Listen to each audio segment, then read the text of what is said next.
ఇదివరకే మనకు తెలుసు ఆవేశం Q is equal to NE అని. ఆవేశం Q is equal to NE అని మనకు తెలుసు. దీన్ని బేస్ చేసుకుని ఒక ప్రాబ్లం చేద్దాం. ఏంటా ప్రాబ్లం అంటే ఒక కూలుంబ్ ఆవేశంలో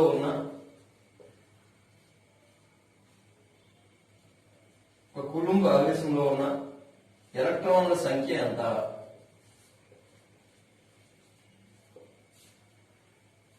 Number of electrons in 1 coulomb charge. Number of electrons in 1 coulomb charge. మనకు తెలుసమ్మా చార్జ్ ని ఆవేశాన్ని Q అనేటువంటి అక్షరంతో సూచిస్తాము. ఆవేశం Q is equal to number of electrons N into E. Okay, అయితే ఎలక్ట్రాన్ యొక్క ఆవేశ విలువ ఎంతమ్మా? -1.602 ఇంటూ 10⁻−19 కూలుంబ్స్. ఎలక్ట్రాన్ యొక్క చార్జ్ ఎంత? Charge of electron is equal to -1.602 into 10⁻−19 coulombs.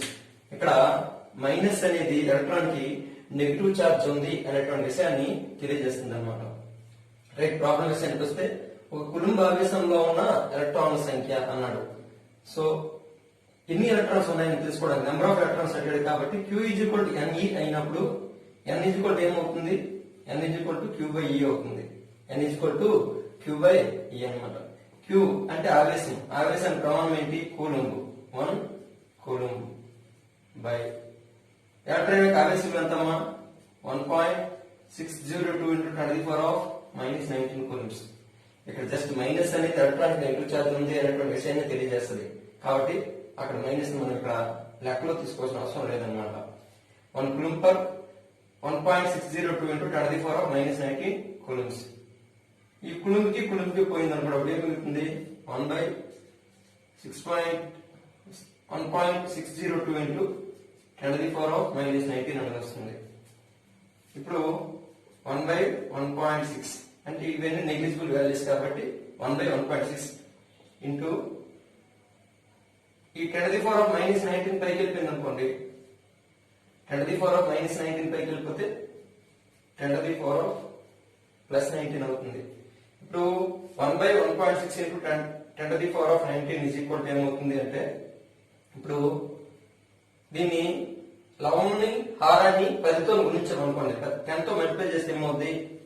10/16 అవుతుంది, అంతే కదా. 10/16 ఇంటూ 10⁻19. ఇప్పుడు 2 5ల 2 8ల 5/8 అంటే ఎంతమ్మా?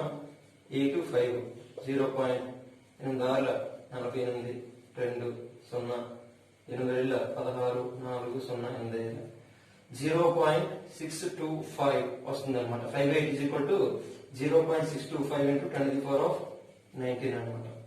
ఓకే, ఇప్పుడు 0.625 ఇంటూ 10⁻18 ఇంటూ 10⁻1 రాసుకోవచ్చు కదా. 10⁻19 ని 10⁻18 ఇంటూ 10⁻1 రాసుకోవచ్చు కదా. అప్పుడు ఏమొస్తుంది ఫైనల్ గా వాల్యూ అనేది? అంటే 0.625 ఇంటూ 10 0.625 ఇంటూ 10 మల్టిప్లై చేస్తే ఏమొస్తుంది? 6.25 వస్తుంది. 6.25 ఇంటూ 10⁻18 ఎలక్ట్రాన్స్ అని అర్థం. ఓకే, అంటే కులుంబ్ చార్జ్ లో ఉన్నటువంటి ఎలక్ట్రాన్స్ సంఖ్య ఎంతమ్మా? 6.25 ఇంటూ 10⁻18 ఎలక్ట్రాన్స్ అని ఉంటాయి అనమాట. లేదంటే 0.625 ఇంటూ 10⁻19 ఎలక్ట్రాన్స్ అనేవి ఒక కులుంబ్ ఆవేశంలో ఉండడం అనేది జరుగుతుంది అనమాట. RRB group D, NTPC, RRB JE లాంటి ఎగ్జామ్స్ కి ఇది ఎక్కువగా వచ్చింది. రాబోయే రోజుల్లో కూడా వస్తుందని ఒక నమ్మకం అయితే ఉందన్నమాట. కానిస్టేబుల్ వాళ్ళకి కూడా కొంచెం ఇంపార్టెంట్, చూడండి, తీసుకోండి. ఇట్లాంటి ప్రాబ్లమ్స్ చేయడం ద్వారా మనకి కాన్సెప్ట్ అనేది డెవలప్ అవుతుంది అనమాట. ఓకే, చాలా important. Electric potential and potential difference. Electric potential and potential difference అంటే విద్యుత్ పొటెన్షియల్ మరియు పొటెన్షియల్ భేదం. విద్యుత్ పొటెన్షియల్ మరియు పొటెన్షియల్ భేదం గురించి ఇప్పుడు మాట్లాడుకుందాం. రైట్, ఈ విషయాలు తెలుసుకునే ముందు వచ్చిన అంశం తెలుసుకుందాం. ఇది P అనేటువంటి ఒక బిందువు, ఇది Q అనేటువంటి ఒక బిందువు. ఓకే, ఇక్కడ నెగిటివ్ చార్జెస్ అనేవి చాలా తక్కువగా ఉన్నాయి. ఇక్కడ నెగిటివ్ చార్జెస్ అనేవి చాలా ఎక్కువ ఉన్నాయి. నెగిటివ్ చార్జెస్ అనేవి చాలా ఎక్కువ ఉన్నాయి. నెగిటివ్ చార్జెస్ అనేవి చాలా ఎక్కువ ఉన్నాయి అన్నమాట. అయితే ఎక్కడైతే నెగిటివ్ చార్జెస్ తక్కువ ఉన్నాయో, ఎక్కడైతే నెగిటివ్ చార్జెస్ ఎక్కువ ఉన్నాయి, ఎక్కడైతే నెగిటివ్ చార్జెస్ తక్కువ ఉన్నాయో అక్కడ పాజిటివ్ చార్జెస్ ఎక్కువ ఉన్నట్టు లెక్క. ఎక్కడైతే నెగిటివ్ చార్జెస్ తక్కువ ఉన్నాయో అక్కడ పాజిటివ్ చార్జెస్ ఎక్కువ ఉన్నట్టు లెక్క. అంటే దట్ మీన్స్ అది అధిక పొటెన్షియల్. అధిక పొటెన్షియల్. మరిది అల్ప పొటెన్షియల్. అల్ప పొటెన్షియల్, హై పొటెన్షియల్, లో పొటెన్షియల్ అన్నమాట. అంటే ఇక్కడ ధనావేశాలు ఎక్కువ ఉన్నట్టు కదా లెక్క. నెగిటివ్ చార్జెస్ తక్కువ ఉన్నాయంటే పాజిటివ్ చార్జెస్ ఎక్కువ ఉంటాయి కదా. అంటే పాజిటివ్ చార్జెస్ అని ఇక్కడ ఉన్నాయి ఎక్కువ, ఇక్కడేమో నెగిటివ్ చార్జెస్ ఎక్కువ ఉన్నాయి. ఈ పాజిటివ్ చార్జెస్ అనేవి ఎల్లప్పుడూ కూడా ఎక్కువ ప్లేస్ నుండి తక్కువ ప్లేస్ వెళ్తాయి. పాజిటివ్ చార్జెస్ ఎక్కడ ఎక్కువ ఉన్నాయి, ఇక్కడ ఎక్కువ ఉన్నాయి. ఇక్కడ పాజిటివ్ చార్జెస్ తక్కువ ఉన్నాయి. కాబట్టి ధనావేశాలు అనేవి, పాజిటివ్ చార్జెస్ అనేవి ఎక్కడి నుండి ఎక్కడికి ప్రయాణిస్తాయి? అధిక పొటెన్షియల్ నుండి అల్ప పొటెన్షియల్ వైపుకు ప్రయాణిస్తాయి. ధనావేశాలు అనేవి అధిక పొటెన్షియల్ నుండి అల్ప పొటెన్షియల్ వైపుగా ప్రయాణిస్తాయి. దీన్ని విద్యుత్ ప్రవాహ దిశ అంటారు. దీనినే విద్యుత్ ప్రవాహ దిశ, డైరెక్షన్ ఆఫ్ కరెంట్ అంటాం. విద్యుత్ ప్రవాహ దిశ ఎక్కడి ఎక్కడికి ఉంటుంది? అధిక పొటెన్షియల్ నుండి అల్ప పొటెన్షియల్ వైపుగా ఉంటుంది అన్నమాట. మరి అదేవిధంగా నెగిటివ్ చార్జెస్, ఎలక్ట్రాన్లు అనేవి అల్ప పొటెన్షియల్ ఉన్నాయి. ఈ ఎలక్ట్రాన్లు ఎల్లప్పుడూ కూడా ఎక్కడి నుండి ఎక్కడికి వస్తాయి? అల్ప పొటెన్షియల్ నుండి అధిక పొటెన్షియల్కి వస్తాయి. దానివల్లే మనకి విద్యుత్ అనేది ఏర్పడడం అనేది జరుగుతుంది. విద్యుత్ అనేది రావడం అనేది జరుగుతుంది అన్నమాట. రైట్. విద్యుత్ ప్రవాహ దిశ ఎక్కడి నుండి ఎక్కడికి ఉంటుంది? అధిక పొటెన్షియల్ నుండి అల్ప పొటెన్షియల్ ఉంటుంది. ఎలక్ట్రాన్లు ఎక్కడి నుండి ఎక్కడికి వెళ్తాయి? అల్ప పొటెన్షియల్ నుండి అధిక పొటెన్షియల్ వైపుగా వెళ్తాయి. దాన్ని మనం ఏమంటాము? విద్యుత్ అని చెప్పడం అనేది జరుగుతుంది అన్నమాట. రైట్. ఇప్పుడు విద్యుత్ పొటెన్షియల్ అంటే ఏంటో తెలుసుకుందాం. విద్యుత్ పొటెన్షియల్ అంటే ఏంటో తెలుసుకుందాం. రైట్. ఇప్పుడు ఈ P అనేటువంటి బిందువు వద్ద ఒక ఆవేశం ఉంది. P అనేటువంటి బిందువు వద్ద ఒక ఆవేశం ఉంది, విద్యుత్ ఆవేశం ఉంది అనమాట. ఈ విద్యుత్ ఆవేశం చుట్టూ కూడా విద్యుత్ క్షేత్రం అనేది ఉంటుంది. ఏముంటదమ్మా? విద్యుత్ క్షేత్రం అనేది ఉంటుంది.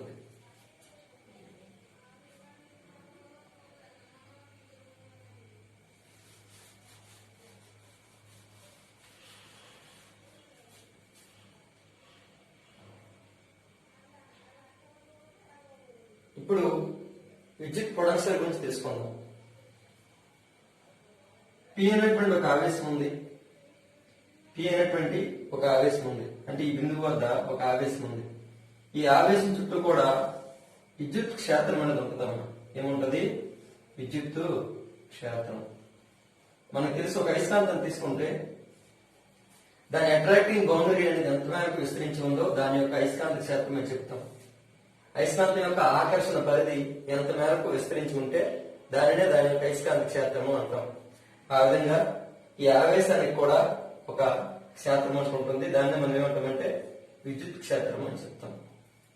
ఇక్కడ అనంత దూరం వద్ద, ఇన్ఫినిటీ డిస్టెన్స్ వద్ద, అంటే విద్యుత్ క్షేత్రానికి బయట అనంత దూరంలో ఇన్ఫినిటీ డిస్టెన్స్ వద్ద ఒక కులుంబు ఆవేశం ఉందనుకోండి. ఒక కులుంబు ఆవేశం ఉందనుకోండి. క్లియర్? ఇక్కడ విద్యుత్ క్షేత్రంలోనే ఇంకొక బిందువుని మనం తీసుకుందాం. ఇంకొక బిందువు సమ్ J అనేటువంటి ఒక బిందువుని తీసుకుందాం. J అనేటువంటి ఒక బిందువుని. ఇప్పుడు విద్యుత్ పొటెన్షియల్ అంటే ఏంటంటే ఒక యూనిట్ ఆవేశాన్ని, ఇక్కడ ఒక యూనిట్ ఆవేశాన్ని రెఫరెన్స్ పాయింట్ నుండి, అంటే ఇక్కడ అనంత దూరం నుండి అనంత రెఫరెన్స్ పాయింట్ నుండి, దట్ మీన్స్ అనంత దూరం నుండి విద్యుత్ క్షేత్రానికి వ్యతిరేకంగా, విద్యుత్ క్షేత్రానికి వ్యతిరేకంగా ఒక నిర్దిష్ట బిందువు వద్దకు తరలించడానికి జరిగినటువంటి పనిని విద్యుత్ పొటెన్షియల్ అని చెప్తాం. ఓకే, ఏమని చెప్పాను నేను? విద్యుత్ క్షేత్రంలో ఒక యూనిట్ ఆవేశాన్ని రెఫరెన్స్ పాయింట్ నుండి డిఫరెన్స్ పాయింట్ నుండి విద్యుత్ క్షేత్రానికి వ్యతిరేకంగా ఒక నిర్దిష్ట బిందువుకు తరలించడానికి జరిగినటువంటి పనిని మనం విద్యుత్ పొటెన్షియల్ అని చెప్తాం. ఎక్కడో అనంత దూరం వద్ద ఒక కులుంబు ధనావేశం ఉంది. ఆ కులుంబు ధనావేశాన్ని, దట్ మీన్స్ అంటే రెఫరెన్స్ పాయింట్ అని చెప్తాం దీన్ని.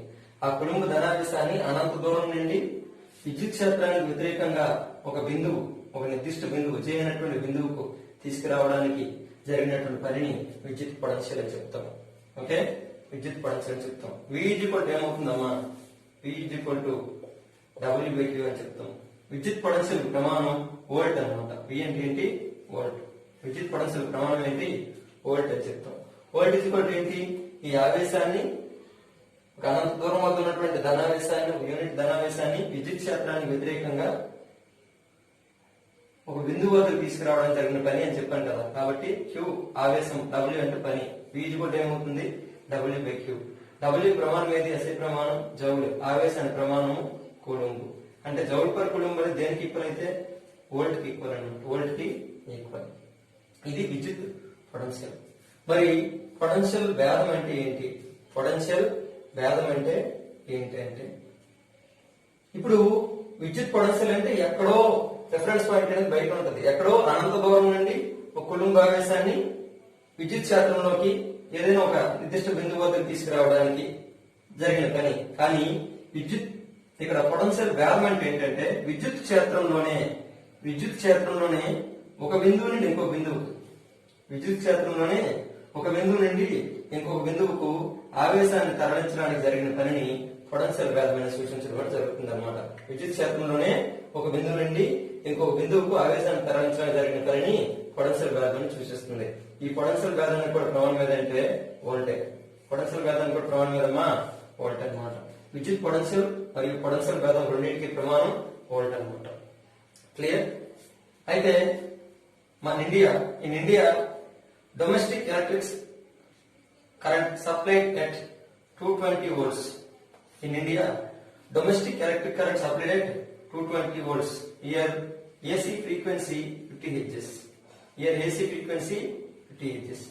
భారతదేశంలో విద్యుత్తును 220 వోల్ట్ల వద్ద సప్లై చేస్తున్నారు. ఇక్కడ ఏసీ ఫ్రీక్వెన్సీ ఎంత అంటే, ఆల్టర్నేటింగ్ కరెంట్ అంటే ఏకాంతర విద్యుత్ యొక్క పౌనపున్యం ఎంత అంటే 50 హెర్ట్జ్ అని మనం చెప్తాం. ఏకాంతర విద్యుత్ యొక్క పౌనపున్యం ఎంత? 50 హెర్ట్జ్. ఇది విద్యుత్ పొటెన్షియల్ మరియు పొటెన్షియల్ భేదానికి ఉన్నటువంటి డిఫరెన్స్ అన్నమాట. కానీ రెండింటికి కూడా యూనిట్ ఏదంటే వోల్టే. ఎక్కడో రిఫరెన్స్ పాయింట్ అనంత దూరం నుండి యూనిట్ ధనావేశాన్ని విద్యుత్ క్షేత్రానికి వ్యతిరేకంగా ఒక నిర్దిష్ట బిందువు వద్దకు తీసుకురావడం జరిగిన పని ఎలక్ట్రిక్ పొటెన్షియల్, విద్యుత్ పొటెన్షియల్ సూచిస్తే, ఆ విద్యుత్ క్షేత్రంలోనే ఒక బిందువు నుండి ఇంకో బిందువుకు ఆవేశాన్ని తరలించడానికి, ఒకే యూనిట్ ధనావేశాన్ని తరలించడానికి జరిగిన పనిని పొటెన్షియల్ భేదం అనేది సూచించడం అనేది జరుగుతుంది అనమాట. ఈ ఫార్ములాను బేస్ చేసుకుని RRB group D, NTPC, RRB JE ఇటువంటి వాటిలో ఎక్కువగా బిట్లు రావడానికి అవకాశం అనేది ఉంటుంది అనమాట. ఓకే, కానిస్టేబుల్ వాళ్ళు కూడా ఈ తెలుసుకోండి, తప్పులేదు. కాన్సెప్ట్ అనేది మనల్ని ఎప్పుడు కూడా మన యొక్క జ్ఞానాన్ని పెంచుతుంది తప్ప జ్ఞానాన్ని తగ్గించదు. క్లియర్? ఇది విద్యుత్ పొటెన్షియల్ భేదానికి సంబంధించిన అంశం అనమాట. ఓకే.